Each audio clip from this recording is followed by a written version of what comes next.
کہ ہاں کامن ہے کہ فجر کے 2 فرض ہیں، ظہر کے 4، عصر کے 4، 3 مغرب 4 عشاء.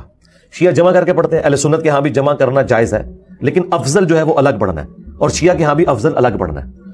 خود نہج البلاغہ میں مولا علی کا ایک خط ہے جو انہوں نے اپنے گورنروں کے نام لکھا، اس میں 5 نمازوں کے الگ الگ وقت انہوں نے بتایا ہے. شیعہ کو جب ہم یہ پیش کرتے ہیں وہ کہتے ہیں ہاں کرنا ایسے ہی چاہیے، لیکن پریکٹیکلی نہیں کرتے. اچھا، سنیوں کو ہم کہتے ہیں کہ مسلم شریف میں ہے کہ نبی اسلام نے بغیر خوف کے، بغیر بارش کے، بغیر سفر کے مدینہ شریف میں ظہر عصر کو جمع کیا اور مغرب اور عشاء کو.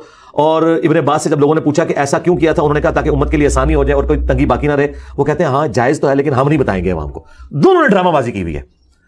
تو نمازیں ہیں 5، رکھتے ہیں ٹوٹل 17، پانچوں کی ملا کے، فجر 2، ظہر 4، عصر 4، 3 مغرب 4 عشاء. باقی جتنی نمازیں ہیں ان کا نام ہی ہے نفل. اور حیران کن بات، عربی میں نفل کہتے ہیں فالتو کو. مال غنیمت کے لیے آیا انفال، جس کا نام ہی ہے فالتو، اس کو یہ کہہ رہے ہیں اس کے بغیر نماز ہی نہیں ہوتی. یہ کہتے ہیں نہیں ہم سنتے کہہ رہے ہیں، جس سنت کا لفظ کسی حدیث میں موجود نہیں ہے. حدیث میں 2 ہی الفاظ ہے، فرض اور نفل. سنت فقہا کی ٹرم ہے کہ وہ نوافل جو نبی الاسلام نے ہمیشہ پڑھے، ہم کہتے ہیں یہ سنت موقدہ ہیں. یہ وہ فالتو ہے جو حضور شوق سے کیا کرتے تھے، فالتو ناٹ فرض. یہ وہ فالتو ہے جو حضور نے کبھی کیا کبھی نہیں کیا، غیر موقدہ ہے فالتو. اور اس کا ثبوت ایک اور مسلم شریف میں حدیث ہے. اما عائشہ سے کوئی آ کے پوچھتا ہے السلام علیہ، بتائیں کہ نبی الاسلام کی نفلی نماز کتنی رکعت ہوتی تھی، فالتو نماز. تو انہوں نے پتا کیا کہا، بیٹا نبی صلی اللہ علیہ وآلہ وسلم ظہر کی نماز سے پہلے 4 نفل میرے حجرے میں پڑھتے جنہیں ہم سنت موقدہ کہتے ہیں. حدیث میں ہے نفل. اور پھر ظہر کے بعد 2 نفل آ کے میرے حجرے میں پڑھتے. اچھا، اما عائشہ کیا کہہ رہی ہے، ظہر سے پہلے اور ظہر کے بعد. اس کا مطلب ہے اما عائشہ یہ نہیں کہہ رہی کہ ظہر کے ساتھ. اما عائشہ اس کو ظہر کا حصہ نہیں مانی، کہہ رہے ظہر تو پہلے اور ظہر تو بعد. تو اما عائشہ نے فارغ کر دیتا ہے. اور یہ بھی نہیں کہا کہ ظہر کے فرضوں سے پہلے، نہیں. یہ کہتے ہیں کہ 12 رکعتیں ظہر کی وہ فرضوں کا حصہ ہے. ہم کہتے ہیں نہیں 4 ہی فرض ہے، باقی 8 نوافل ہیں. پھر مسلم شریف میں ایک اور حدیث ہے کہ نبی الاسلام نے فرمایا کہ جو فرض کے علاوہ 12 رکعتیں پڑھ لے گا اللہ اسے جنت میں محل دے گا.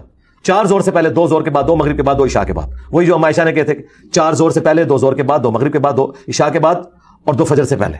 وہ 12 رکھتے ہیں. باقی تو جتنی ہیں وہ تو مزید لوگوں نے خود سے بھی داخل کر لی ہوئی. ٹوٹل جو رکھتے ہیں وہ 17 ہے فرض، اور اس کے علاوہ نفلی 12 رکھتے ہیں. اور وہ بخاری مسلم میں آیا کہ ایک پینڈو شخص عربی آیا، اس نے کہا یا رسول اللہ میں آخرت میں کامیاب ہونا چاہتا ہوں، مجھے بتائیں کیا کروں. آپ نے فرمایا ایک اللہ کو مانو، مجھے پیغمبر مان لو، فرض نماز کو قائم رکھو. نفلی نماز کا ذکر نہیں کیا. فرض زکات دو، فرض روزے رکھو. یہ 4 باتیں ارشاد فرمائی. حج اس ٹائم فرض نہیں ہوا تھا، اس کا ذکر نہیں کیا. اور دوسری حدیث بخاری مسلم کی، اس میں الفاظ ہے کہ تو فرض نماز پڑھ مگر تیری مرضی اگر ساتھ نفل پڑھنا چاہے.